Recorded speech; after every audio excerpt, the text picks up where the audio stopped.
Yud Aleph, chapter 11, last chapter, Masechet Nedarim, Perek Yud Aleph, Mishnah Aleph. So until now we've been talking about the idea that a father or a husband can do hafarat nedarim for their daughter or wife.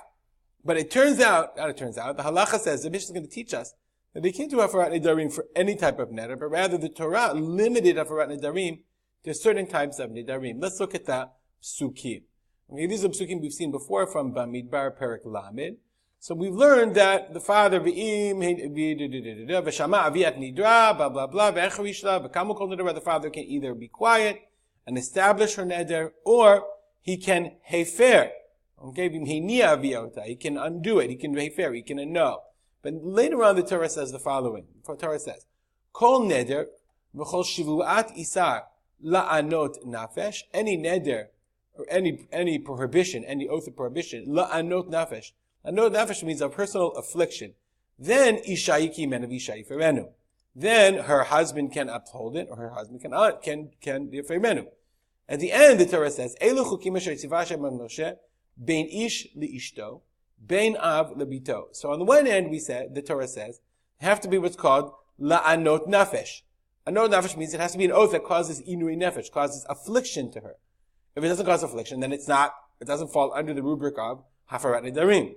On the other hand, there's something called bein ish lishto, bein av lebito, which the Chazal consider they called dvarim shebeino leveina.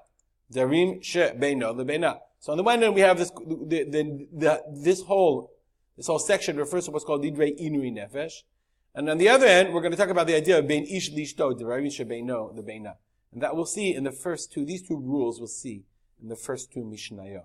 Says the Mishnah. So these are the nedarim that he can annul, or nedarim and shvuah. Dvarim sheish ben inui nefesh. The Mishnah says exactly what we just said.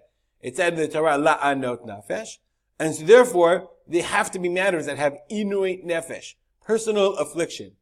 Im erchatz v'im lo erchatz, im et kashet v'im lo et kashet. If I will wash or if I won't wash, okay. If I adorn myself, usually means to make herself up so that she would be presentable.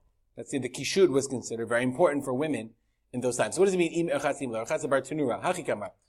She says the following. This is the neder. Hana'at rechitza alai asura alai leolam. I will never bathe again. Im erchatzayom, if I bathe today. That's a neder. Meaning she conditions her neder on what she does today. Im erchatzayom. If I take a shower today, I'm never showering again. Or im lo erchatz. So if I don't take a shower today, I'm never showering again. Same thing, so that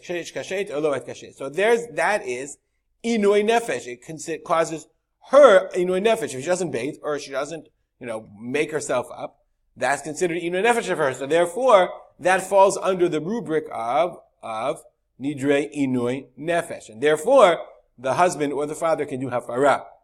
Amar Rabbi Yossi says, ein elu inui nefesh. These are not considered inui nefesh. Why is it not considered inui nefesh? So there's different ways of explaining. We'll just do the bar tenura. A neder bilvad pligi Rabbi Yossi al Tanakama. See, he says only in the neder im lo erchatz. Why? V'amar hanat rechitza asuraya leolam im erchatz hayom. What's a neder? If I take a shower today, I'll never shower again. Ain't it neder al inui nefesh? That's not a neder. Why? I mean, never showering again is, but shaharei afshar la shelo tirchatz hayom v'lo ti hanat rechitza asura leolam. Fine, don't take a shower today, and then you can shower tomorrow. Uminiyat yom echad mirchitza eina inui nefesh. One day of not showering is not inui nefesh. It's only one day, and therefore it's not such a big deal. The lack of showering or makeup is not inui nefesh at all, and it's not just the one day. It's not just on the reisha. I think the Gati is a little difficult because never bathing is inui nefesh. So the Bartanura explains. Ubein ha'av, ubein ha'bal, this is what we said before, whether it's the father or the husband, nidrei inui nefesh unde meferim. He can only mefer, annul, inui nefesh, vows of inui nefesh, as it says, bein ish li'ishto, bein av lebito, whether it's man to his wife or father to daughter, makish av lebal.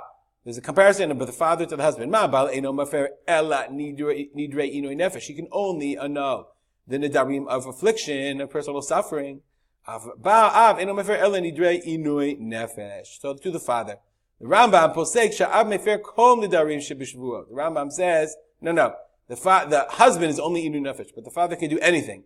Afilu otam she'enan shel inui nefesh. The Rambam argues and says that whether it's inui nefesh or not, the husband, the Baal, is only inui nefesh. But the father can do any type of neder, can annul any type of neder. We'll stop here. And as we always do, dedicated learning the memory of my father, Harav Simcha ben Yitzchak Kalman. Have a good day.